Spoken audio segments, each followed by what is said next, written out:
Monsieur le ministre, j'aimerais revenir avec vous sur les questions qu'on avait posées.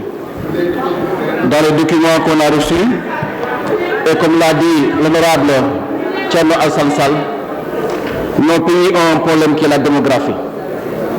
Le rythme des naissances va plus vite que le niveau d'équipement de nos espaces urbains. Et aujourd'hui, quand on regarde les documents qu'on nous a donnés, on nous dit que l'élève est au centre de la politique éducative. Dans ce pays-là, aujourd'hui, nous avons chaque année 250 000 jeunes qui sont dans le marché de l'emploi. Si on n'arrive pas à réinventer notre économie, à créer de l'emploi en masse, à moyen long terme, ce pays aura 1 million, 2 millions, 3 millions, 4 millions, 5 millions de chômeurs. Et si ça continue, ce pays-là sera ingouvernable. Monsieur le ministre, pour moi, on doit changer de paradigme. Et la question pour moi, est-ce que l'emploi ne devrait pas devenir la centralité du système éducatif? En commençant d'abord par réinventer notre école. Monsieur le ministre, 3 ans en préscolaire, 6 ans à l'école primaire, 7 ans en secondaire, pour moi c'est trop. Nous avons le devoir aujourd'hui de ne plus être dans les modèles occidentaux. Il nous faut inventer notre propre modèle. Je ne vois pas pourquoi on devrait mettre autant de temps dans le même circuit. Est-ce qu'on ne devrait pas réduire le circuit scolaire d'1 an ou de 2 ans et connecter un peu plus tôt le supérieur à l'école secondaire, avec les ZEP et les EMO? Parce que nous avons le devoir de faire une école qui est orientée au service de l'emploi. L'emploi doit être notre priorité. Et il nous faut paramétrer notre modèle en fonction de l'emploi. Monsieur le ministre, j'aimerais un peu revenir sur l'inquiétude de mon collègue, sur la planification. Aujourd'hui, quand on regarde le budget qu'on a nous impose de nous réfléchir sur l'efficacité de la dépense publique et sa qualité.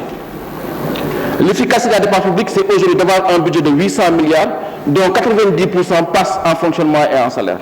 Quand est-ce qu'on va atteindre le point optimal où on dira qu'on aura résorbé définitivement la question des abris provisoires, où on a réflexionné définitivement nos écoles, où on aura acquis assez de tables bancs? En quelle année? Dans 2 ans? À quel horizon? Dans 1 an? Dans 2 ans? Dans 3 ans? Puisque la pression démographique augmente, on n'arrive pas à lire pour dire qu'au tenté, on a réussi à rattraper. Et je pense que nous attendons de vous que vous puissiez nous dire quelle est votre stratégie par rapport à ce niveau. Qui parle de démographie, parle de budget, parle de choix de modèle de l'école. Moi, j'ai remarqué que depuis un certain temps, l'administration au Sénégal a fait le choix de l'élitisation, avec les lycées d'excellence et la dernière trouvaille porte sur les prépas.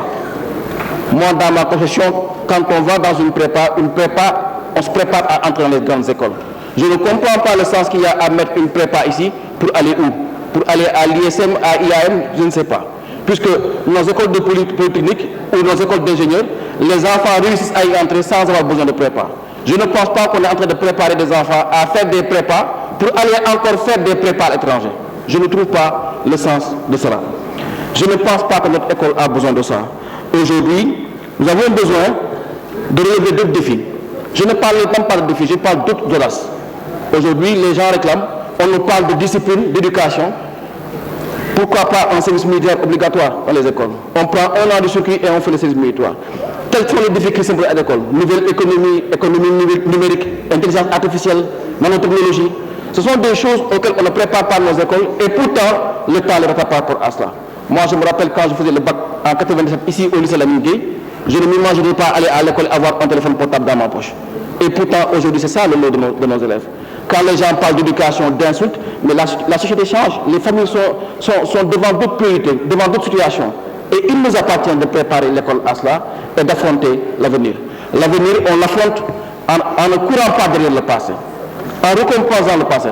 L'avenir, on l'affronte en créant de nouveaux modèles, en étant audacieux, en étant proactif, pour se dire que ça, c'est le modèle sénégalais. Nous voulons une école à la sénégalaise, et c'est largement possible. Nous voulons une école qui permet aux enfants de se préparer à la priorité que nous avons, qui n'est rien d'autre que la capacité à générer de l'emploi en masse. Sans ça, quand on aura 10 millions de chômeurs dans le fichier électoral, 5 millions de chômeurs en errance, ce pays deviendra ingouvernable et ça, personne ne le souhaite. Merci beaucoup.